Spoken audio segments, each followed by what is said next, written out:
4 kwa sasa. Ikilinganishwa na mwaka wa 2017 kwenye uchaguzi uliopita, uchaguzi huo wapigaji kura nchini na katika kaunti ya Nairobi walikuwa takriban milioni 2.2, kumaanisha kwamba zaidi ya wakazi milioni 200,000 wameongezeka ambao watakuwa kipiga kura wakati huu. Na kama jinsi Mwitiriri ambavyo tunaona ni kaunti ambayo imewavutia wanawake pamoja na wanaume takriban 9 ambao wangependa kuiongoza kaunti hii baada ya Kidero pamoja na Mike Sonko pamoja na Kanonu kama jinsi ambavyo Gashuri ametuelezea. Hebu tueleze majina haya ni akina nani hao ambao sasa wanataka kuchukua fursa hii ili kuweza kumridhi Kananu na kuendeleza maendeleo hapa katika kaunti ya Nairobi. Shukran sana Beatrice Gatonye kutoka shirika la KBC. Kuna waniaji 9 kama vile ambavyo Beatrice amesema. Wawaniaji hawa wamepigwa msasa na IBC na siku ya jana wakachapishwa majina yao yote yakachapishwa kwenye gazeti rasmi la serikali. Majina ya watu hawa ambao watakuwa wakiwania mwezi wa 8 tarehe 9 ni haya: ni Grewal Haman atakuwa akiwania kiti cha ugavana kwenye kaunti hii ya Nairobi. Vile vile Kamau Polycarp Igathe atakuwa akiwania kiti hicho. Mnamjua Igathe ni wa Jubilee. Kariuki Agnes Kagore atakuwa akiwania kwenye kaunti hii ya Nairobi, kaunti ambayo inajulikana sana kaunti 047. Vile vile kutakuwa na Kio Cleophas Motua, kutakuwa na Kothe Dennis Aaron Ochieng. Ni majina tu baadhi ya wale ambao watakuwa akiwania kiti hiki cha ugavana. Mwadibe Nancy Wamboi atakuwa kwenye kiti hiki. Nyamwamu Kenneth Kinara pia vile vile amejitosa kwenye ulingo huo mwezi wa 8. Vile vile kuna Sakaja Johnson Arthur yule wa UDA, na vile vile wa mwisho ni Thairo Esther Warenga. Haya ndio majina ambayo ni watu 9 watakuwa kiwania mwezi wa Agosti kwenye kipute cha uchaguzi mkuu mwaka 2022. Lakini kwa sasa mtazamaji, sababu kuna mengi ambayo tumekuandalia kwa sasa, nimpe mwenzangu kutoka shirika na televisheni ya Citizen Wahiga Mwaura aendeleze na atueleze akina nani ako nao. Barabara kabisa, na shukran sana Frederick Mwitiriri pamoja na Beatrice Gatonye. Mimi najulikana kama Wahiga Mwaura kutoka stesheni ya Citizen TV. And today, of course, we look forward to what will be a very exciting series of debates for the next couple of hours. And to quote that Greek statesman Pericles, who once said that it doesn't matter if you don't pay attention to politics, politics will pay attention to you. And that's why this afternoon into the evening, we hope that Nairobi residents, specifically the 2.2 million registered voters, will pay keen attention as the 9 men and women that have been cleared by the IBC to vie in that August 9th poll put forward their agenda. Nairobi residents this evening will get a chance to ask some of the questions, to interrogate the vision, the competence, and possibly the character of those men and women that will be featuring in the auditorium just behind the stage, where that debate will kick off at about 5:30 p.m. Now, some of you may be asking, and my colleagues have really emphasized, why Nairobi? This is the county that provides at least 27% of the country's GDP, the most populated county as well. Last figures showing that it was at 4.4 million. This is according to the 2019 census. And also, it's the only county so far that has gotten a chance to implement and see through Article 187 of the Constitution, with the transfer of functions from the county government to the NMS back in 2020, a transfer that should be expiring within the next couple of months. And that's part of what will form the debate with my panel right here at our Studio B. Briefly, to run you through the program, in about an hour or so, the first debate will kick off 5:30 p.m. And this one will have about 7 candidates, those who polled 5% or less in the last 3 polls according to popularity rankings. And this will be moderated by Safin Achieng Ouma of KBC TV, together with Ayub Abdikadir of K24 TV. That's from 5:30 p.m. to 7 p.m. A short break between 7 p.m. and 7:30 p.m. My panel here will analyze what happened in regards to that. And then we kick off with our second panel at 7:30 p.m. And that will have 2 candidates, those who polled 5% and above in the last 3 opinion polls from a popularity perspective. And that will be moderated by Zubeida Kome of KTN, together with Mark Masai of NTV. Wherever you are seated, prepare yourself, don't move, because we've got a lot lined up for you in the coming hours, including the kind of discussion we'll be having here with my panel, who I want to introduce to you at this time. And I'll start from my far left. We are joined by Karen Wakoli, who's the founder and executive director, Emerging Leaders Foundation. Karen, glad to have you with us. Thank you. Right next to her is Professor Alfred Omenya, who is an urban development expert. He also lectures both here and in Australia. I don't know where he finds the time. Prof, thank you so much. Thank you, Ega. Next to him, Philip Kisia, former town clerk at Nairobi City Council, wears other hats as well, and we'll engage with him as we continue. Karibu sana. Thank you.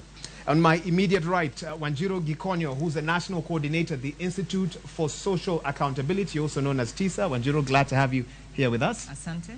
And we're also joined by Professor Collins Odote. He's an associate dean, Faculty of Law at the University of Nairobi. Prof. Thank you very much, Waiga, and good evening, viewers. Thank you very much. And I want to start with you, Philip Kisia. You've sat on that seat. You have an understanding from a practical perspective of what it means to be the CEO of this county, even though the functions may have been slightly different under the previous dispensation. What are you looking for this evening from the 9 men and women that will present themselves before the country that will give you an understanding that this person not only has a manifesto that makes sense for Nairobi, but also understands the nitty-gritties, the deeper issues around what it takes to make Nairobi the kind of city that we'd all, and county that we'd all desire for it to be? Okay, I think there are basically two issues that I will be looking at. One is the issue of competence. You've talked about competence. Does that candidate have the competence required to run a capital city like Nairobi, in terms of management, in terms of leadership? And then, of course, does he have political experience? That's very important, because you're running an institution that requires a combination of all those things I've talked about. The other thing, of course, is, there's been debate of whether having somebody schooled would be desirable to run the county. I can tell you, without schooled, yes, at least basic level? Education. Okay, basic education. I was talking to Prof just before we got on air, and we agree that basic education is minimum a degree. That should be basic. So other than those competencies, does a person have passion? Because this is a very thankless job. Don't get in thinking that you're going to be glorified. You'll wake up in the morning and receive all manner of abuses, so you'd be ready for it. So if you're not somebody who is passionate about doing this job, please, you're in the wrong space. Okay. Yeah. And I'm sure the candidates are listening to you, and some have already started arriving, and we'll be crossing over to them as soon as we have that opportunity. Wanjiro, for you, and I know for TISA as well, the accountability question, very crucial at this time. Will you be listening to what the candidates will say in regards to the transition from the county to NMS, and how they foresee that transition back once NMS's term expires in the next few months? Yes, of course, we are very interested in that, because Nairobians have been disenfranchised in terms of the ability to execute our self-governance as anticipated under the Constitution. With the transfer of our functions, public participation has been low, the accountability, the voice of citizens has been low. But I think one of the other things we've been very keen to look at is governance. When you look at Nairobi County, we've been plagued by poor leadership, poor governance. When you look at revenue, because for government to be able to deliver services, you need revenue. The revenue collection has been falling, yet the burden on those paying is very onerous. So where is the money going? It's going into the pockets due to lack of accountability in the revenue collection systems. At expenditure level, also we've had poor governance. So what are the practical proposals on the table? Then the other is inclusion, because majority of Kenyans live in informal settlements. A majority of Kenyans work in the informal sector. Yet we look at Nairobi as the seat of government. We're talking about big business. But where are the majority of Nairobians in the plans of the governor?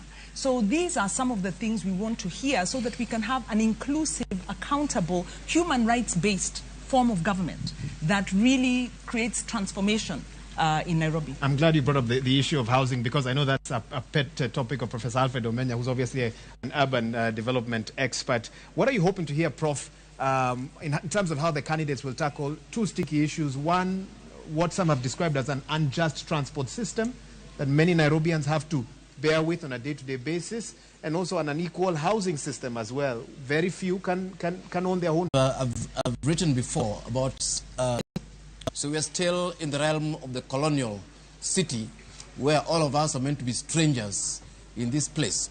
So you're right, Wahiga. I mean, it'll be quite interesting. Or Nairobians are very excited about the expressway, but then you ask which Nairobians.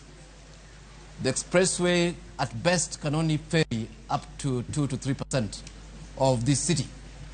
46% of Nairobians walk to work. I want to hear what the candidates are suggesting about these people. They're the majority. 40% use matatus. Chaotic as it is. So for you, previous slum upgrade programs, plans to have BRTs, etc. For you, not yet. Is not yet Uhuru. That's 86% in matatus and walking. Then, Wahiga, you belong to just 15 to 16% that drive cars, and you're also stuck in traffic jams. So basically, there's no transport in Nairobi at all, even with the expressway, because we can argue that only 4% of the city is catered for now. But then quickly to come to housing, again we'll be asking, who are these city residents and where do they stay and what type of housing do they need? Wahiga, studies that we're doing now shows that while national government planned to do 500,000 houses, they managed to destroy during COVID up to 150,000 houses. In fact, in Mukuru, they destroyed 46,000 houses in one place. So forget about what these guys are saying that they're doing in Pangani. Okay. They've not delivered even 4,000 houses. They've managed to destroy, and I do have the statistics, over 150,000 houses. On the basis of infrastructure, and that's Kenya Power, Kenya Railway, I don't know, bus park, expressway, and so on. So basically, government, the city and the national government have been able to deliver, if you understand maths, about negative 140,000 houses. Okay. We do understand math. What they intend to do and about I have another professor on this panel who also has a real keen interest in housing and housing inequality. But before that, let me mention, I've been informed one of the candidates is actually here, and we'll bring you some pictures of that as soon as we have them. Kenneth Nyamwamu, who's a candidate on the United Progressive Alliance Party, and we'll let you know more about him in just a bit. But Prof. Odote, housing inequality, I know a big concern for you as well. I can allow you to pick up where Prof. Omenya left off. Yes, I think Prof. Omenya was talking about that the government has created negative 140. I do not know too much maths, but I know that that means instead of creating, they have reduced. But I think the question of housing is a critical issue. Critical for two reasons, Wahiga. Number one, the majority of Nairobians stay in informal settlements. Majority. And if you go into any informal settlement, you know these people suffer from two problems. Number one, they do not own the land on which they sit. So the question about security of tenure becomes a critical issue for them. So they have the risk of always being evicted at every point in time. I would like to hear about practical conversations about how will we stop evictions of people in informal settlements. Because a lot of the times you'll hear people say government will take the land. But the majority of that land is allegedly private land. If you go to Mukuru, for example, the conversation about, so how do we ensure that we have tenure regularization that, A, does not cause problems, but solves the problem. That's the first critical issue. The second critical issue is the access to basic services. In majority of these places, access to water, access to electricity, access to sanitation becomes a huge issue. It is world renowned that the person in Kibera spends much more money on water than all of us on this set. Unacceptable in this age and time. And I think the COVID situation made it worse. And I think it's important that the candidates tell us practically what they're going to do about informal settlements in terms of housing. That's, I think, the first thing. The second, and I think that's the point that Prof. Omenya was making, over the last 5 years, as part of the Big Four agenda, the government has been telling us that housing is one of the critical things of the Big Four agenda. If you look across Nairobi, you do not see how that housing has been delivered. But there's a third component of housing that I think we miss. I was talking to a friend of mine today morning. If you even go to middle-class areas, go to your Kileleshwa, go to your Hurlinghams, you find that over the last 8 years, with the incoming of Chinese, we have decided to build houses that does not match the services that are available in that place. Places where houses used to be bungalows, where houses used to be 2 stories, we are now at the 20-story buildings. No improvement in service in terms of water, no improvement in terms of sanitation. Some would say that's just a reaction to our population growth. Yeah, And trying to cater for it with the limited space that we have, or how do you see it? You are saying trying to cater for it. They're not trying. It is catering for itself. The beauty of leadership is to ensure that you solve challenges in a manner that is sustainable. You don't allow things to happen on their own. If you go to any of those places, they are close to a slum. It's unacceptable. And if we go with that trend, we'll have situations where people are busy buying water as opposed to having access to water services. So I want to hear about how the person who comes in is going to solve the problems of Mukuru in housing, but at the same time recognize that the people in Kileleshwa also have a housing problem. But two other things that I think are important. Briefly, please. I think the two other things that are important for me is I'm looking for a leader who has integrity. So I want to hear questions about what's the integrity of that person, because the amounts of money that this county holds is huge. When the former governor took over in 2017, I was being told this morning, we had a deficit of 15 billion as a county. We're now at 85. That means that we increased by 70 billion. Is it that we have been unable to pay, or that money has been saved for? So I think the issue of integrity is critical. The last issue that's critical, and I think the people who are speaking, I think it's Laila who was talking about it. Nairobi is the international headquarters. You have several UN organizations staying here. So a leader who recognizes that you are not leading my county, Homa Bay. You are leading a city that requires huge profile for the benefit of the entire county. I think it's extremely critical in terms of the conversation. And I'm sure the people of Homa Bay would hope that Homa Bay will get to the statue of Nairobi as well. Yes. But I do get your point, Prof, on the same. And Karen, jumping over to you right now, of the 4.4 million that were identified as residents of Nairobi in the last census, I bet you a majority are young people. Of course, yes. You've had the issues raised: transport, housing, inequality, etc. Are young people, does Nairobi offer young people, maybe it's a redundant question, does it offer them opportunities? And what's your concern with the organization you lead this afternoon? So the organization I lead is called Emerging Leaders Foundation, and the basic thing we do is that we look at the question of values across board, values in government, values in service, in the political space, in community leadership, in every aspect of leadership. So we nurture values-based young people.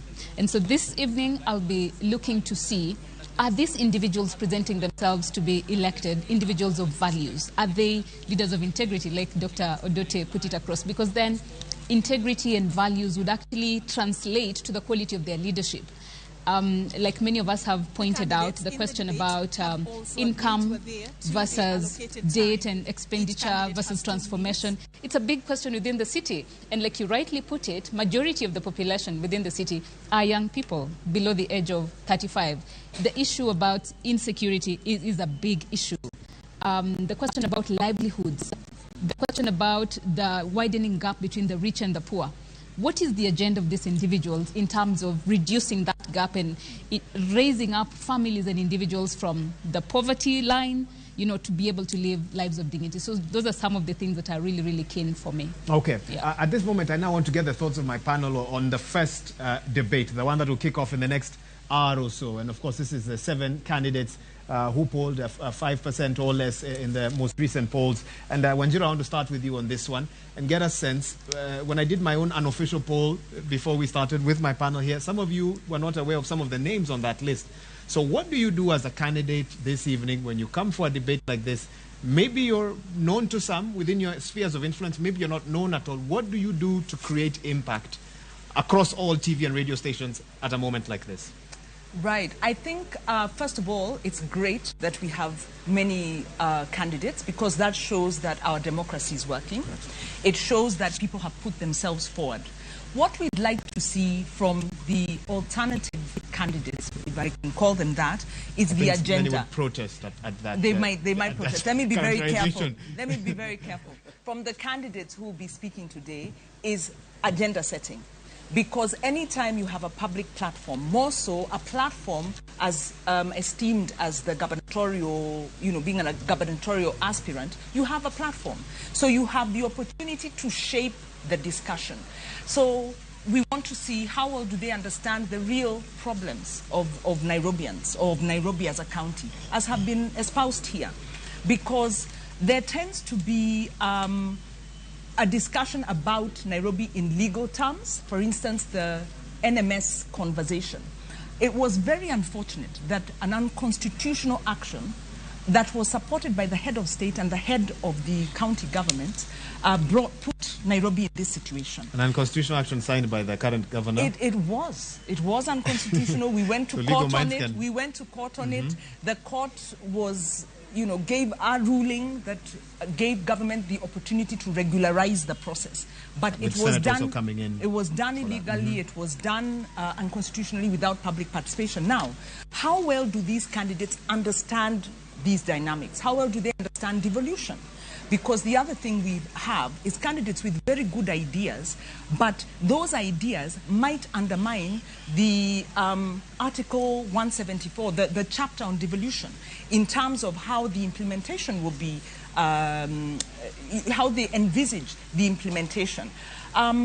They have an opportunity to frame difficult conversations, especially around accountability. Once you've taken the platform, it's my hope that these candidates will continue to engage and will become a point of accountability, because obviously if your numbers are very low, if you're not on a leading political party, it shows our democracy maybe is not yet mature enough for an independent candidate or for a candidate from a smaller party to win the big numbers. Okay. But we are heading there. We remember during the Moi regime, the opposition had to fight to be profiled nationally, but eventually they made it. So it's to encourage these candidates to say, you are breaking ground for us, but please make use of the platform you have beyond maybe just profiling yourself. Stay in the space. Okay. Let us know who you are and have a long-term view. Let me pick up with what you said with Philip Kisia, who's actually won the politician's heart before, in addition to being a technocrat.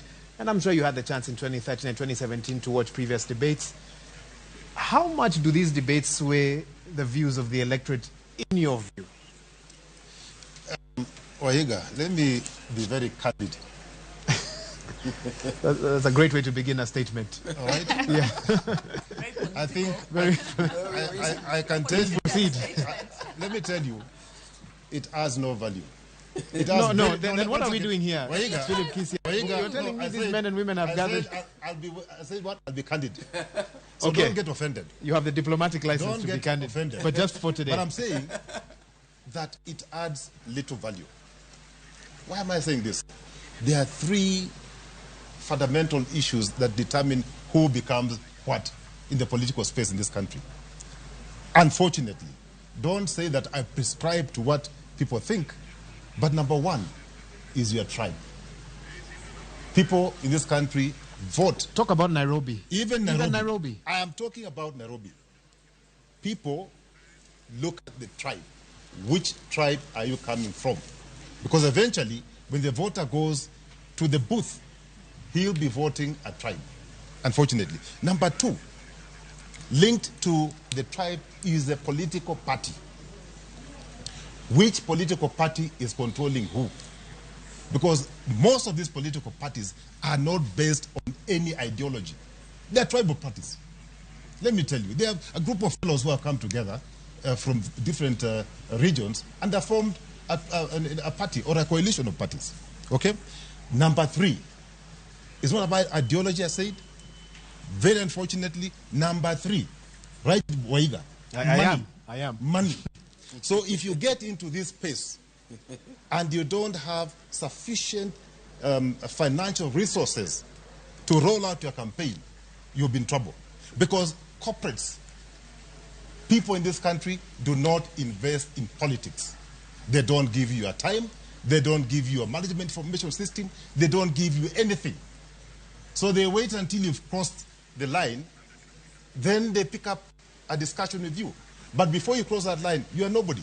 Those three, I'm telling you, Waiga, let me get Prof's reaction to this. Unfortunate, but that's the reality. I'm going to come back to you because it sounds like you have a personal story or two behind those. I wouldn't be surprised. But Prof. Omenya, if Philip Kisia is to be believed, to be the next governor of a county like Nairobi or any of the other 46 as well, you need to be from the right tribe, align with the right political party, and have money. Nothing that he has spoken to alludes to all the other things you good folks have mentioned to me this afternoon. Oh, they need to have understanding of this. I want them to articulate. None of that has come up in terms of that success formula. I think generally, I will not agree with Philip on this one. I think Nairobi and I'm just from Mombasa the other day and so on. Kenya is becoming way more complex than we'd like to accept. Of course, if you look at Sonko's story last time, I mean, if it was tribe, then Peter Kenneth should have won the previous elections. but then, of course, Sonko had many. So we don't know which parameter plays what.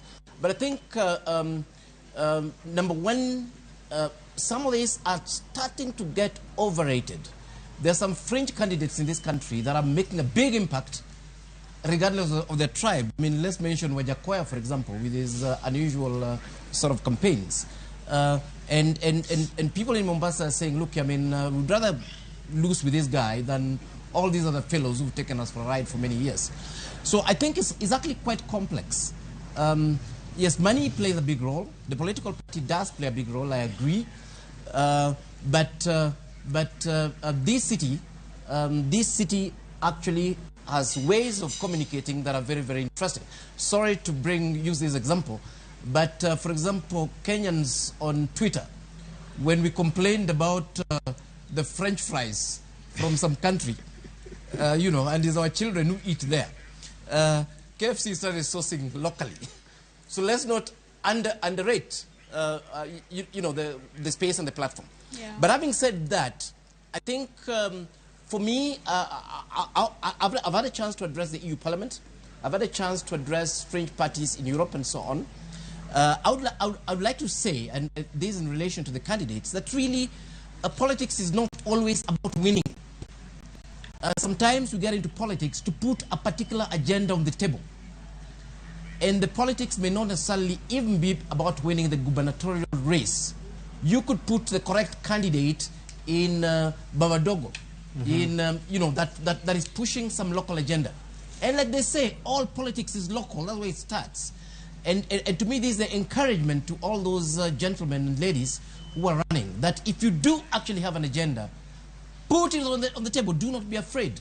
It doesn't matter whether you end up just winning, you know, 2% of the vote and so on. If it's an important agenda for the city, put it on the table. Okay, that's a good message to them. So for you, you're looking at two things: who would sort of come out on top, but also whose agenda will come out quite clearly. Prof. Odoti, I'll come to you shortly. But Karen, I want us to talk about this money tribe political party. You are yearning for more and more young people to get into elective offices. When you hear what Philip Kisias has to say, and he said he's just being honest.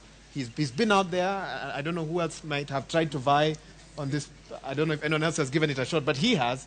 And he says this is the reality on the ground. Unless, Karen, you're also looking. I have been in politics before, but I put it aside to then do the work I'm doing now. But let me also be very honest. Such a debate is a really, really powerful platform for accountability. I have seen communities around the city organizing their own small bringing together aspirants and asking the questions and asking them to sign to peace, to sign to doing certain things once they get elected to office. And there's accountability when it comes to that through, let's say, civil society organizations, communities, and young people. And I do not refute the fact that money plays a big part in who gets elected. And that the political party, Karen, again... I'm going to interrupt you. I'm going to give you a chance to carry on. Let me introduce one of the candidates who's just stepped in. This is Nancy Wambui Mwadime of the Usawa kwa Wote party. There she is making her way to this, to her, obviously she'll be escorted to her holding room, where she will then wait for another, possibly 1 hour or under, for the start of the debate that she'll be featuring in. Nancy Mwadime, Usawa kwa Wote, is the political party that she was cleared to vie on under the most recent gazetted IEBC list. Nancy Wambui Mwadime is the name, one of the 7 candidates making her way now into this facility here at the Catholic University of Eastern Africa. The debate will be taking place at the Pope John Paul VI Education and Learning Center. And that's where the debate will take place this evening. Both debates and the subsequent debates on the 19th and on the 26th as well. Next week, Tuesday, and the other week, Tuesday as well. I'll be introducing the other candidates as they come in. Esther Waringa Thairo, an independent candidate, has also arrived here, and I'll continue giving you those updates. We should have at least 3 now who are present here, if not more. And as soon as the teams give us an update, I will bring that your way. Karen, briefly, I can allow you to finish your point. Yes, political parties. we have watched the last 1 month, a couple of weeks actually, even today. So Infotrack and TIFA have released polls about political party popularities versus candidates running for office. And you can see some individuals defying the political party lines and going beyond that. So parties, I don't think parties carry so much weight like they did in the past, though there's something around political parties. And in terms of tribe, I am seeing a situation where different political parties are coming together to form the coalition to say, let's run together. And they're not just on one tribe or a couple of tribes, you know. So tribe is really, again, not a big factor. I am seeing a situation where track record is going to count because there's been a little more awareness about politics and the impact of politics in the quality of life that we live as Kenyans and as citizens. But when it comes to political financing, I believe that we're still quite a distance away. More than the elephant in the room. It makes a big difference. We still need to work on that because sometimes you find candidates who are awesome, have a track record, are men and women of integrity, but they don't get elected simply because they don't have money or they do not want to bribe to then get elected into office. Prof. Odote, pick up off the back of that, and I'm sure you have reactions to what some of the other panelists have said. Even as you tell us, we've seen an emerging trend. It started in the States. Obviously, presidential debates have been happening there long before we started here in 2013 under the 2010 Constitution, where candidates intentionally stay away from debates. Is that a strategy? Does it work? Does it matter? I think it does for those who stay away because you assess yourself and determine this is not my strong point. I do not want to make my bad situation worse. I do not want to ensure that or I don't want to give preference to my opponent. I think my opponent is a better debater. My opponent has a better track record. So I don't want to expose myself. That's the reason why people stay away. So they stay away because of strategy. But I think your original question to us was the people who are coming between 530 to 730, those who are below 5%. What should be their strategy for this debate? And I think the people who are coming between 530 and 730, from the numbers, I think they cannot run the campaign as those above 5%. Because those above 5%, then the factors that, especially the first two factors that Philip spoke about, becomes critical for them. The factor of the tribe gives you recognition. The factor of the political party gives you recognition. The reality is that those two factors don't give recognition to the people below 5%. So they must play on something else. And that's the critical question. And I think playing on something else today becomes a critical day for them. Because playing on something else means that you must have some issue on which people recognize you for. I don't want to talk about this election. But remember Mwalimu Dida.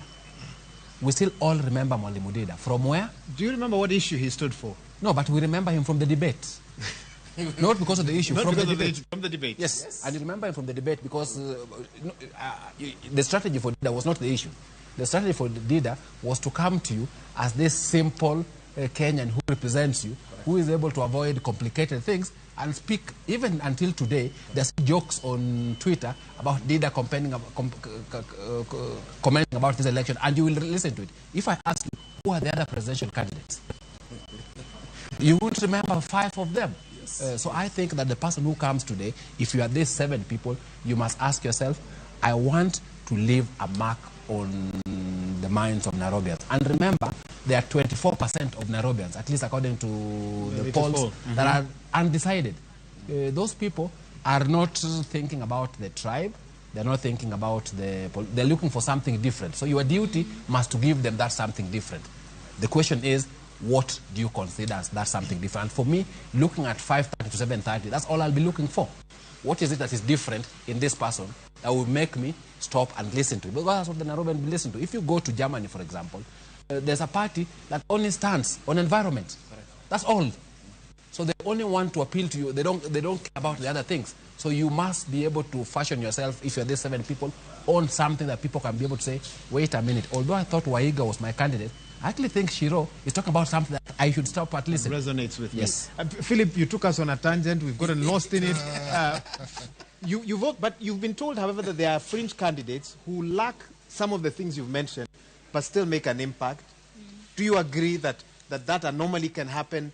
And if you've seen such examples, what are those other factors that these fringe candidates have beyond money, tribe, and power and access to it that could make a difference in a race like this? Waiga, you know, sometimes it is better to be brutally honest to yourself. Now, what I've said is from my heart. You do not retract it? I'm not going to retract it because that is the bitter truth.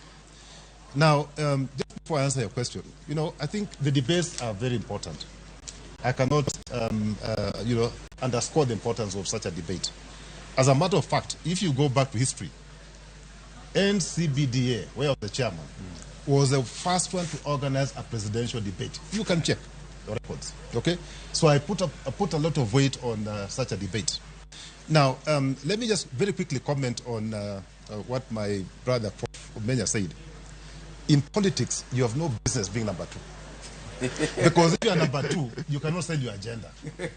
You get into political space so that you can get power. Yes. You don't get in there to be number two. Number two is irrelevant. Actually, number two is no better than number 10. You're all the same. Because you've all lost. Okay? Well, you know, totally disagrees with you. You've completely lost. You'll have the right to reply after this. One second. And once you've lost, you become irrelevant. That's the bitter truth. In Kenya, you can ask many people who have been there, including myself. You know, unless you have something else to offer, Kenyans beyond politics. Okay? Now, if things like track record were to be taken into account by political parties in this country, Philip Kisia would have been a governor because of a track record. Jim Nambaru would have been a governor because Jim Nambaru has a track record. Even Peter Kenneth, who tried, and I warned him, and I told him, Peter, once you miss that ticket, once you miss that ticket, please just step back and start lobbying for a job. That's the reality. So, what did he respond? Of course, he never listened to me. You know, well, he's not here to give his side of the story. I heard somebody talk about Kenyans on Twitter. People on Twitter don't vote. Go and check. The guys who vote, the 24% Prof is talking about, those 24% are waiting for direction from either Baba or the hustler man. They're waiting. Like in Nairobi, they're waiting to hear. Baba has not come to tell us which is the direction. Are we voting for A or B? Once Baba gives that direction, you can be sure. You can be sure because if you look at the two candidates, talking about the two that if you look top. the two that have appalling beyond 5%. Right. If you analyze that data that we have, you'll find that 20% of people supporting Raila in Nairobi are not supporting the Azimio candidate. So what are they waiting for? Are they waiting for Baba to talk, to say something? Are they waiting for that? But I can tell you the issue of competence here will not count. You can wait until maybe in future. In future, things like experience, competence, integrity. In fact, when you look at integrity, yes, integrity is about number 10. Go and check. Infotrack, go and check on TIFA. People don't care about integrity. In fact, actually, their biggest concern most of the times, if you've stolen public funds, you become a fan of the people. If you've stolen public funds, because then you're able to do what? To deal with their stomachs. Tumbo policy. Remember what Moi said? The Moi. So if you can, you know, and the voter will tell you, you know, when I was going around in Westlands, the voter would tell me. This is a fun example for this one. My personal example. Yes. They will tell you, no, Kiongozi, we've had you. We know you're competent. What are you giving us now? Yeah. Forget about talking. Weka kitu kwa meza sahi. This just a few months back. Yeah, I mean, about 7-8 weeks ago. 7-8 weeks Forget ago. about what I was talking to them. My ideology, my level of integrity, my experience. All those put in one basket. To them didn't make sense. What made sense is how much Kiongozi. And when they tell you, Kiongozi, we've not seen you on the ground, it does not mean that they have not seen you. It means they have not tested your money. Go and ask Jim Nambaru. Go and ask Jim Nambaru what happened to him, how many votes he got, and he's a billionaire. I'm not a billionaire. He's a billionaire. Go and ask my friend Peter Kenneth what happened to him in 2013. And I told him, please step back and go and look for Uhuru. He'll give you a job. He never listened to me. Right. Where is he now? Philip Kisia, I need to speak to all those individuals and get their side of the story. What do you know? Right, yeah, Philip is... It may be hard truths, but it sounds like he knows something. He's been there. He has been there. He has been there. There's a dispensation we are moving from the winner-takes-all dispensation, which the Constitution tries to temper. And the reason I disagree, when you talk about fringe candidates, number one being the only important candidate, that's not true. Legislation in the House can be brought by any party. So by virtue of a fringe candidate profiling themselves, that party has got members, some of whom will run at MCA level.